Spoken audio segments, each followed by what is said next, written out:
तो आज हम आपको बताने वाले हैं क्लास 10th हिंदी व्याकरण वर्ण विचार है, टॉपिक है वर्ण विचार।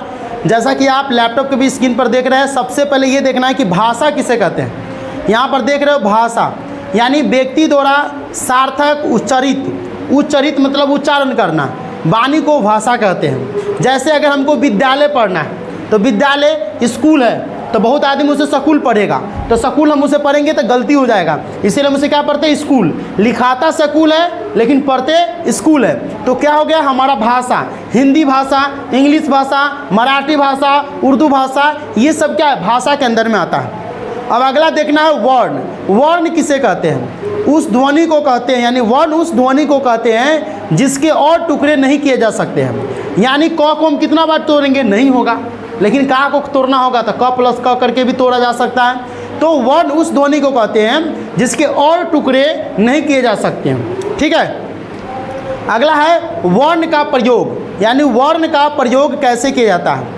वर्ण का प्रयोग ध्वनि चिन्ह तथा लिपि चिन्ह दोनों के लिए होता है। वर्ण का प्रयोग ध्वनि चिन्ह ध्वनि के लिए तथा लिपि चिन्ह लिखने के लिए भी। ध्वनि मतलब बोलने के लिए और लिपि चिन्ह मतलब लिखने के लिए। जैसे लिपि क्या होता है देवनागरी, इंग्लिश में क्या होता है रोमन होता है ना, इसका मतलब है कि वो लिखने में, ठीक है सॉरी लिपि चिन्ह, हाँ ध्वनि चिन्ह होता है सुनने में और लिपि चिन्ह लिखने में प्रयोग किया जाता है। इस प्रकार ये वर्ण भाषा के मौखिक तथा लिखित दोनों रूप के प्रतीक होते हैं। अगला है अक्षर। यहाँ पर देखिए किसी एक ध्वनि या ध्वनि समूह की उच्चारित, ठीक है ध्वनि समूह की उच्चारित न्यूनतम इकाई को अक्षर कहते हैं। अक्षर किसे कहते हैं? जानते हो कि क ख ग अंग च छ ज झ य, ये सब अक्षर में होता है। तो अक्षर हम किसे कहते हैं? किसी एक ध्वनि या ध्वनि समूह की उच्चारित न्यूनतम इकाई को अक्षर कहते हैं। अक्षर का उच्चारण क्या होता है? वायु के एक झटके के साथ होता है। जैसे क, ठीक है च प ट, ये हमारा अक्षर हो गया। तो जितना स्पीड में हम बोल सकते हैं उतना स्पीड में बोल सकते हैं। ठीक है, अब अगला है वर्णमाला। वर्णों के व्यवस्थित समूह को वर्णमाला कहते हैं। वर्णों के व्यवस्थित समूह हो गया, जैसे लड़का का एक ग्रुप हो गया, लड़की का एक ग्रुप हो जाता है, उसी तरह से वर्णों का एक ग्रुप होता है। जैसे क ख को कवर कहते हैं, क ख से क ख ग घ अंग होता है, च छ जो रहता है उसे चबर कहते हैं। एक वर्णित, इसे हम वर्णमाला के रूप में कह सकते हैं। अब अगला है स्वर, यानी जिन ध्वनियों के उच्चारण के समय हवा बिना किसी रुकावट के मुंह से निकलती है उन्हें स्वर कहते हैं। यानी जिन ध्वनियों के उच्चारण के समय हवा जो हम बोलते हैं तो बिना किसी रुकावट से हमारे मुंह से निकल जाता है, हमारे मुंह से बाहर आ जाता है, हम उसे स्वर कहते हैं। ठीक है, अब देखो स्वर्ग में होता है, स्वर में हस स्वर, यानी जिन स्वरों के उच्चारण में एक मात्रा का समय लगता है, उन्हें हस्व स्वर कहते हैं। जैसे अ ई देखते हो ना, ये सब हस्व स्वर हो गया। अगला है दीर्घ स्वर, यानी जिन स्वरों के उच्चारण में हस्व से यानी हस्व स्वर से दुगुना समय लगे उन्हें दीर्घ स्वर कहते हैं। जैसे ये अ है, ये छोटी ई है ना, ये जो देख रहे हैं छोटी ई है। अब इसी में क्या करेंगे, जैसे आ है और ये बड़ी ई है, ठीक है छोटी ई बड़ी ई, ठीक है। तो इसमें अगर हम उच्चारण करना होगा तो हस्व स्वर की अपेक्षा इसमें ज़्यादा समय लगेगा। ठीक है, व्यंजन, जिस वर्ण के उच्चारण में स्वर की सहायता लेनी पड़ती है, यानी व्यंजन किसे कहते हैं? तो जिस वर्ण के उच्चारण में अगर हम स्वर की सहायता लेते हैं तो उसे व्यंजन कहते हैं। जैसे मान लो कि कोई आदमी अगर काम करना चाहता है, कोई आदमी फैक्ट्री में काम कर रहा है, कोई बिजनेस कर रहा है, तो अकेले तो होगा नहीं। यानी कि दीर्घ स्वर क्या है, सॉरी व्यंजन क्या है, एक तरह से समझो ये मालिक है, अकेले एक तरह से कुछ होने वाला नहीं है। यानी ये स्वर को नौकर बनाएगा, स्वर को क्या करेगा नौकर बनाएगा, और नौकर के बिना इसका काम होने वाला नहीं है। यानी अगर हम क को डिवाइड करेंगे तो क हलंत होगा और प्लस में अ होगा। इसे हम पढ़ेंगे क हलंत और प्लस में अ दोनों मिल करके क होता है। यानी क को हम तोड़ सकते हैं लेकिन क हलंत हमारा नहीं टूटेगा, इसके बाद ही टूटने वाला नहीं है। तो क्या करेंगे क हलंत प्लस अ, यानी हमारा क्या हो जाएगा क हो जाएगा। अगला है व्यंजन गुच्छ।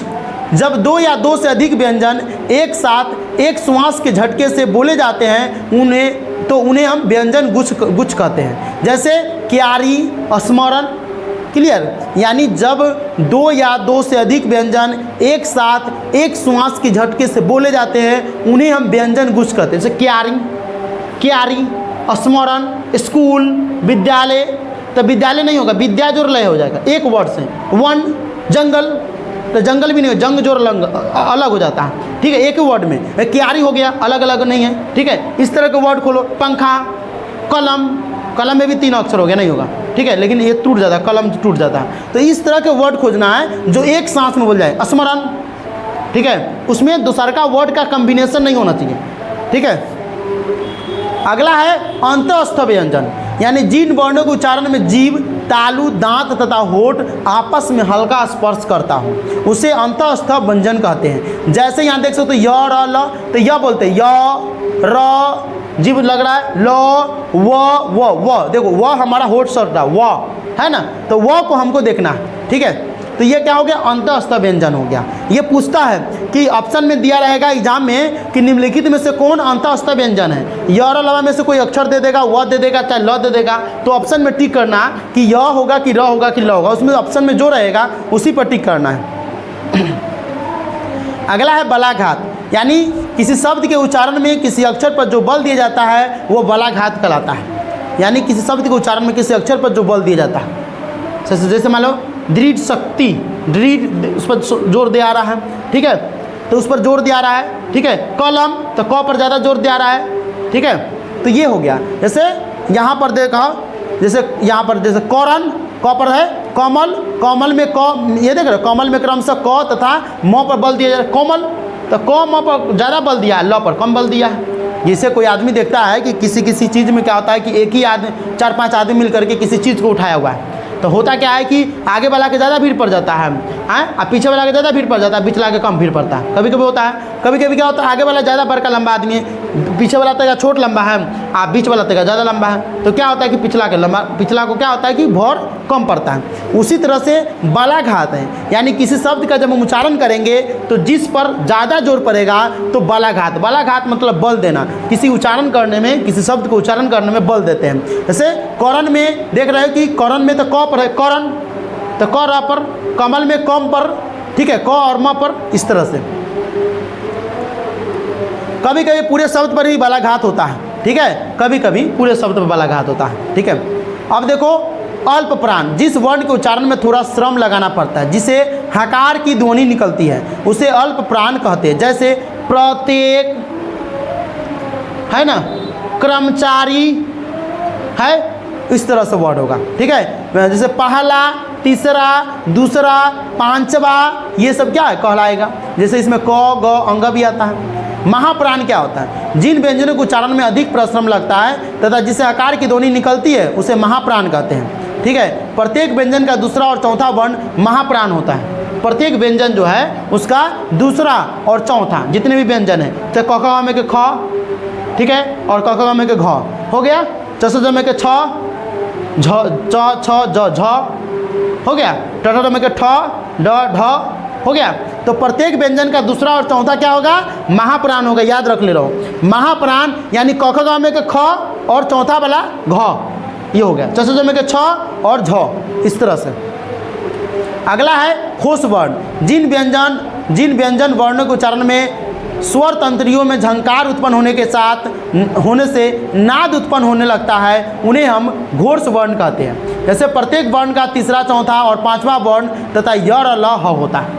प्रत्येक वर्ण का तीसरा, चौथा और पांचवा, तीसरा, चौथा और पांचवा मतलब क ख ग में के ग, घ और अंग, तीसरा, चौथा और पांचवा तक ग, घ, अंग हुआ, य र ल तथा पांचवा वर्ण, और तथा य र ल ह होता है। य र ल में के य र ल ह होता है, य र ल में के य र ल ह, अब प्रत्येक है क ख ग में के ग, घ, अंग, च स ज में के ज, झ, य, ट ठ में के ड, ढ, ढ, र वाला। क्लियर है ना कि लास्ट से 3 गो, और उसमें था कि दूसरा, चौथा। क्लियर। अघोष वर्ण, जिन व्यंजन वर्णों के उच्चारण में स्वर तंत्रियाँ झंकृत नहीं होते उन्हें अघोष वर्ण कहते हैं। जैसे प्रत्येक वर्ग का पहला और दूसरा वर्ण, जैसे प्रत्येक वर्ग है, प्रत्येक वर्ण का पहला और दूसरा वर्ण और तलाबे सा, मूर्धनी सा, दंती सही से पढ़ते हैं। यरलाबे में पढ़ा होगा, इसको क्या कहते हैं, 103 प्रकार का होता है। तलाबे सा, मूर्धनी सा, दंती सा, ये अघोष होता है, यानी कि पहला दूसरा। तो क ख ग में के क ख, च स ज में के च छ, ट ठ में के ट ठ, समझ में आ रहा है ना। और यहाँ पर तलाबे से, मूर्धनी से, दंती से, ये सब क्या है, अघोष है। अगला है संयुक्त या संपृक्त ध्वनि, यानी जब एक ध्वनि दो व्यंजन से मिल जाए तो उसे संयुक्त या यहाँ पर संयुक्त या संपृक्त ध्वनि कहते हैं। ठीक है, यहाँ पर थोड़ा मिस्टेक है, ऊपर में सही है। जैसे संभव, ठीक है, इसमें स और भ के बीच में म का उच्चारण है कि नहीं। कंस, तो कंस अगर हम पढ़ते हैं तो कंस में क्या है, क और स के बीच में न का उच्चारण हो रहा है ना। उमंग उसमें नहीं होगा। ठीक है, तो संभव, ठीक है, तो इसमें क्या होगा कि ऐसे वर्ड को खोजना है कि इसमें उच्चारण हो रहा है। जैसे स और भ के बीच में म का उच्चारण है। कंस हो गया, अंग हो गया, रंग हो गया, तो इसमें तो थोड़ा मोड़ा है जैसे कि होता है। ठीक है, कंस इसमें कर सकते हैं, मंस, ठीक है, उमंग में भी कर सकते हैं, न का उच्चारण हो रहा है उमंग में, उमंग न का उच्चारण हो रहा है थोड़ा सा। अब अगला देखो संगम, किसी शब्द के उच्चारण में जो विराम आता है उसे संगम कहते हैं। जैसे मत जाना, घर आना, खाना खाओ, पढ़ने जाओ, ठीक है, दौड़ो मत। इसमें क्या है कि शब्द में मत जाना के बीच में थोड़ा आराम, थोड़ा विराम है। मत जाना, मत और जाना के बीच में थोड़ा सा आराम है। घर जाओ, घर और जाओ के बीच में थोड़ा सा स्पेस है। अगला है अनुतान। अनुतान भावों की वो स्वाभाविक अभिव्यक्ति है जिसके कारण शब्द का अर्थ स्पष्ट हो जाता है। ठीक है, वह अनुतान कहलाता है। जैसे हमें तो करना ही होगा, हमें तो पढ़ना ही होगा, तुम्हें तो मरना ही होगा, तुम्हें तो ये बात सुनना ही होगा, तुम्हें खाना बनाना ही होगा, इस तरह से। अब देखो उच्चारण स्थान, ये क्लास 10 का सबसे इम्पोर्टेंट टॉपिक है। क्लियर, ध्यान से देखो कॉन्ट का उच्चारण कौन कौन करता है। तो अ आ, यहाँ पर देख लो बढ़िया से, अ आ क ख ग घ ह और विसर्ग। पूछेगा निम्नलिखित में से कौन कॉन्ट का उच्चारण है। 4 गो ऑप्शन में से कोई, इसी में से एगो कोई सही रहेगा, बाकी 3 गो गलत रहेगा। तो कॉन्ट का उच्चारण है अ आ, कौन से हो रहा है, क कौन से बोल रहा है, ठीक है, उसके बाद ख, ये भी कौन से बोल रहे हैं, ग ये भी बोल रहे हैं, घ, ठीक है, ह और विसर्ग में होता है। ठीक है, समझ में आ रहा है। उच्चारण करने के बाद देखो, इसमें रटने की जरूरत नहीं, वहाँ पर उच्चारण करके भी देख लेना कि सही में कौन से बुला रहा है कि नहीं बुला रहा है। ये हिंदी का मेन टॉपिक होता है। अब देखो तालु है, तालु, यहाँ तालु, जैसे ई, ये तालु सटेगा, जीभ जो है तुम्हारा ऊपर वाला में सटेगा, ई। ठीक है, हर्ष ई, इस छोटका वाला को हर्ष ई पढ़ेंगे, इधर वाला को इसको दीर्घी पढ़ेंगे। अभी जो देख रहे हैं ना, ये दीर्घी, दीर्घी तालु में सट रहा है, चौ, चौ, देखो जीभ उच्चारण करके देखो, चौ सट रहा है, छ, ज, झ, ञ, सो, ये सब तालु से उच्चारण है। पूछेगा ऑब्जेक्टिव में। मूर्धा, मूर्धा मतलब री, री मतलब थोड़ा सा उच्चारण हो रहा है और इसके अंदर भी उच्चारण हो रहा है, तो उसको मूर्धा बोलते हैं। जैसे री, ये भी री है, ट, ठ, ड, ढ, र, तलावे से मूर्धा, मूर्धा निशा, ये मूर्धा निशा है। क्लियर, दंत से उच्चारण है, यानी दांत से, दांत से उच्चारण देख लो। जैसे ली, यानी जीभ जो है दांत में सटेगा, ली दांत में सट रहा है। उसके बाद तो, देखो तो बोलेगा तो जीभ दांत के बीच में आएगा, तो देख रहे हो, तो जो है जीभ जो है दोनों दांत के बीच में आ रहा है। उसके बाद थ, द, ध, न, ठीक है, देख रहे हो ना, उच्चारण करके देखना है। ल, स, यानी जो भी जीभ जो है दांत से सटेगा, इसका मतलब है कि दंत का उच्चारण है। ओठ का उच्चारण, ओष्ठ मतलब दोनों ओठ का उच्चारण रहेगा। जैसे ऊ, ठीक है, ऊ, ठीक है, उसके बाद दुर्गु, ठीक है, प देख रहे हो, प, क्लियर। उसके बाद प के बाद फ, ब, भ।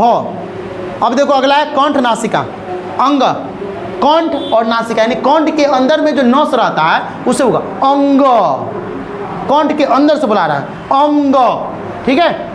उसके बाद मूर्धा नासिका, मूर्धा के नासिका जैसे जौ, यहाँ देख रहे हो, जौ अंदर से बुला रहा है, बीच में से नहीं बुला रहा है, जौ, ये मूर्धा नासिका है।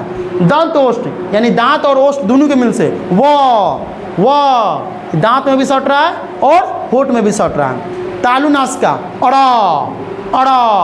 तालु और नासिका, तालु के नासिका से, अड़, तालु में जो नास रहता है लास्ट वाला उससे। क्या हुआ शहजाद, माथा दर्द कर रहा है, तो ठीक है तुम घर चल जाओ, जाओ। अगला देखो ओष्ठ नासिका, अगला है मौ, ठीक है, यानी कि ओष्ठ नासिका है, यानी ओष्ठ के नस से आएगा म, मौ होठ में भी आ रहा है और अंदर से। नासिका अनुस्वार, अनुस्वार का प्रयोग होगा, जैसे कंस अनुस्वार का वाला है। मंग, उमंग, रंग, ये सब आएगा। कंठ और ओष्ठ के ओ औ देख रहे हो ना, ओ औ क्लियर। अब कंठ और तालु से, कंठ से भी प्रयोग होगा और तालु से भी प्रयोग होगा। ए ऑय क्लियर। अब यहाँ से तुम्हारा ऑब्जेक्टिव शुरू है। यहाँ से मेन चीज़ है कि क वर्ण का उच्चारण स्थान बताओ। क कथी से हो रहा है, कौन से, ठीक है। इसका आंसर भी इसमें हम छुपाए हुए थे, ठीक है, सब का आंसर हम छुपाए हुए, घबरा नहीं, रुको, ठीक है। ए ऑप्शन ए है, रुको, सब सच है ये वाला, ठीक है, ठीक है। यानी इसका आंसर भी है, हम दिखा दिए हैं, और इसके कन्फ्यूजन ना हो ताकि इसका आंसर भी लिखे लेकिन छुपा करके।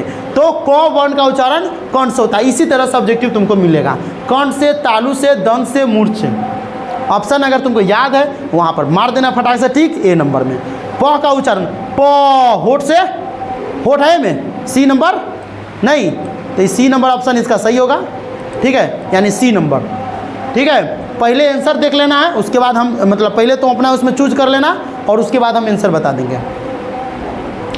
घ का उच्चारण स्थान, अब बताओ कौन होगा, तुम लोग बताओ। घ का उच्चारण स्थान, कंठ, तालु, दंत, मूर्धा, मूर्धा, ठीक है। चलो हम इसका आंसर शो कर रहे हैं, ठीक है। चलो यहाँ बी नंबर तालु, घ,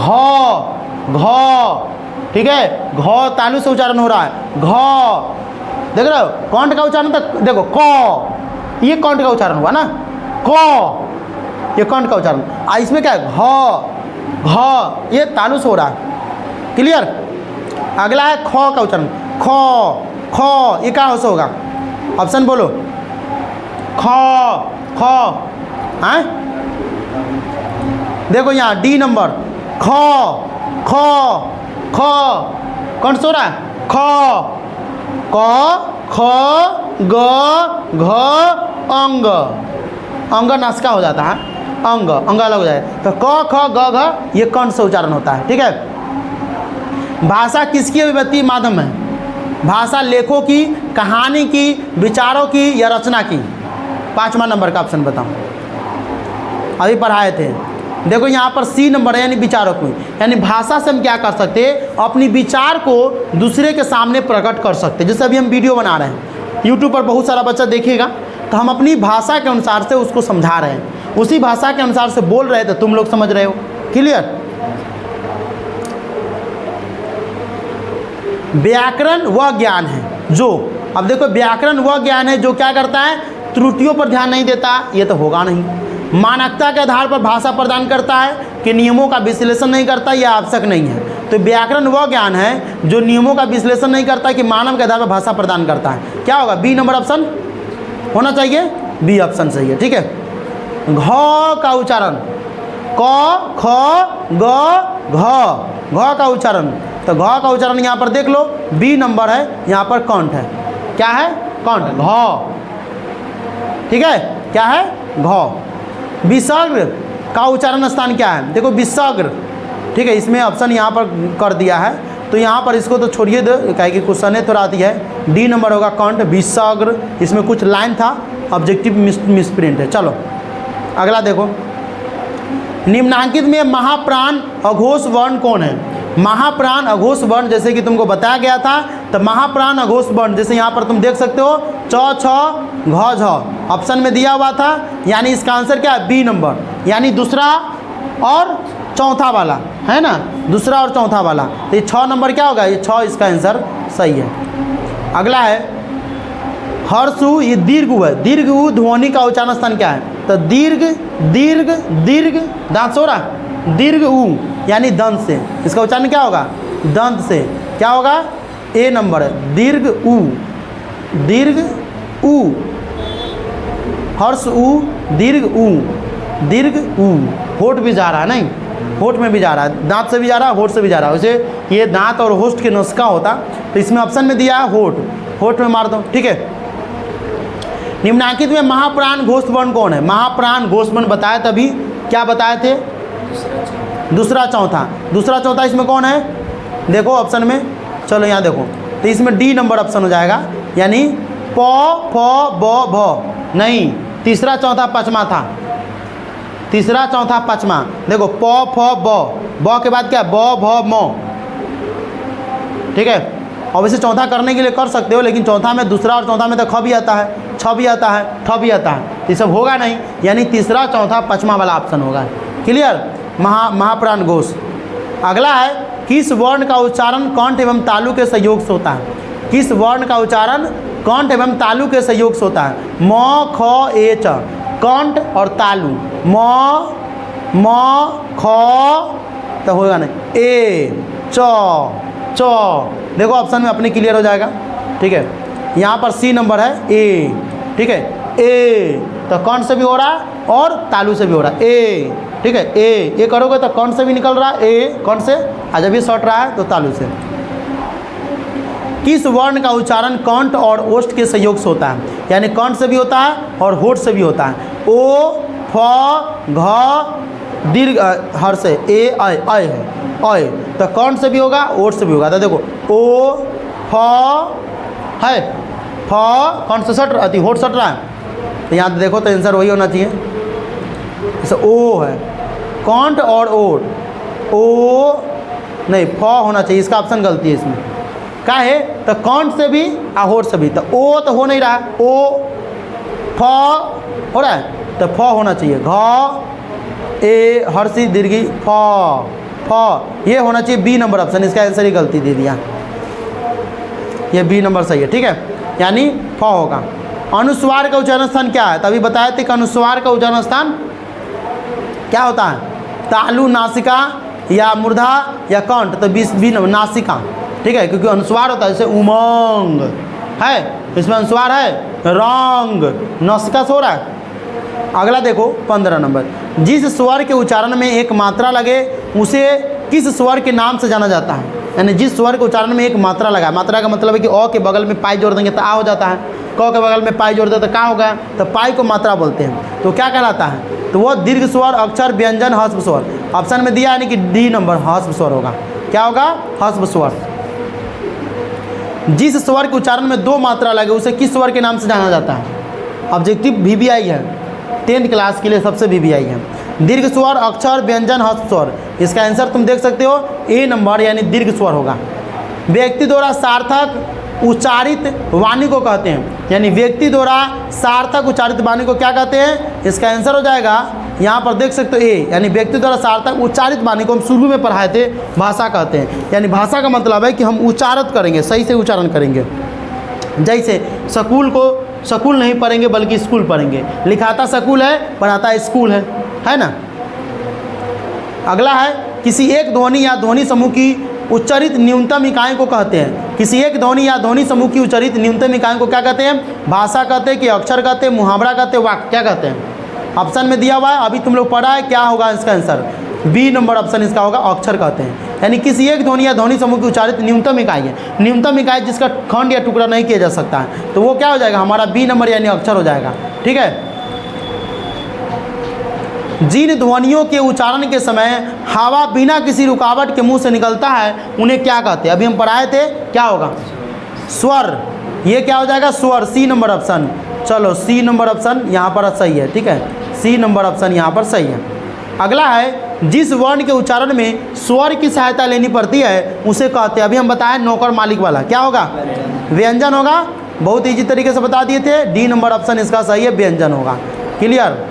अगला देखते हैं, कहीं जिन वर्णों के उच्चारण में जीभ, तालु, दांत तथा होठ आपस में हल्का स्पर्श करता है उसे क्या कहते हैं? यानी जीभ भी करता है, तालु भी करता है, दांत भी करता है, होठ भी करता है, तो हल्का स्पर्श करता है उसे हम क्या कहते हैं? तो उसे हम कहते हैं यहाँ पर ए नंबर, अंतःस्थ व्यंजन। यानी नामो बड़का है और कामो एक बड़का है। इससे पता लगा सकते हो कि इसमें कहती है जीभो है, तालु भी है, दांत भी है, होठ भी, यानी 4 अक्षर है, तो इसमें 3 अक्षर तो यही घेर लिया, अंतःस्थ व्यंजन सबसे बड़का वही है, उसी को मार देंगे आंसर में।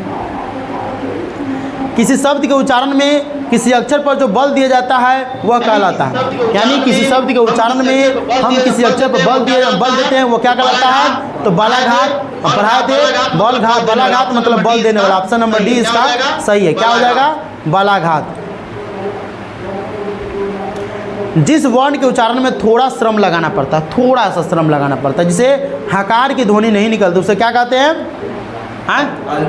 अल्प प्राण। चलो आंसर देख लेते हैं, थोड़ा सा सही हो जाएगा। ए नंबर ऑप्शन सही है। 1 मिनट, इसका थोड़ा माउस का प्रॉब्लम है ना, इसीलिए अल्प प्राण। ठीक है, अगला है प्रत्येक व्यंजन का पहला, तीसरा तथा पांचवा वर्ण को क्या कहते हैं? पहला, तीसरा और पांचवा वर्ण को इसमें ऑप्शन में दिया हुआ है, देखो। तो ऑप्शन में क्या हो जाएगा? इसमें ए नंबर यानी अल्प प्राण। अल्प प्राण पहला, तीसरा और पांचवा, यानी क, ग, अंग, अति अंग है ना, ये क्या हो जाएगा? अल्प प्राण। अल्प प्राण का मतलब समझ में आ गया? जिन व्यंजनों के उच्चारण में अधिक परिश्रम लगता है तथा जिससे हकार की ध्वनि निकलती है उसे क्या कहते हैं? महाप्राण। चलो सी नंबर ऑप्शन तुम्हारा सही है, महाप्राण सही होगा। और आप लोग भी यूट्यूब पर देख रहे हैं तो जो ऑप्शन आपको सही लग रहा है कम से कम आप लोग नीचे कमेंट जरूर कीजिए, आप लोग के लिए इतना सारा मैराथन है। प्रत्येक व्यंजन का दूसरा और चौथा वर्ण को क्या कहते हैं? अभी पढ़ाए हैं, अल्प प्राण, अक्षर, महाप्राण, बलाघात। क्या होगा? रणधीर कुमार। चलो सी नंबर ऑप्शन महाप्राण सही है, वेरी गुड। ठीक है, क्या हो जाएगा? सी नंबर ऑप्शन इसका सही हो जाएगा। अगला है जब एक ध्वनि दो व्यंजनों से मिल जाए तो उसे कहते हैं, यानी जब एक ध्वनि दो व्यंजनों से मिल जाए तो हम उसे क्या कहते हैं? संयुक्त ध्वनि, अक्षर, महाप्राण या बलाघात? संयुक्त ध्वनि। चलो देखते हैं कौन सा होगा। इसमें ऑप्शन होगा ए नंबर, संयुक्त ध्वनि सही है।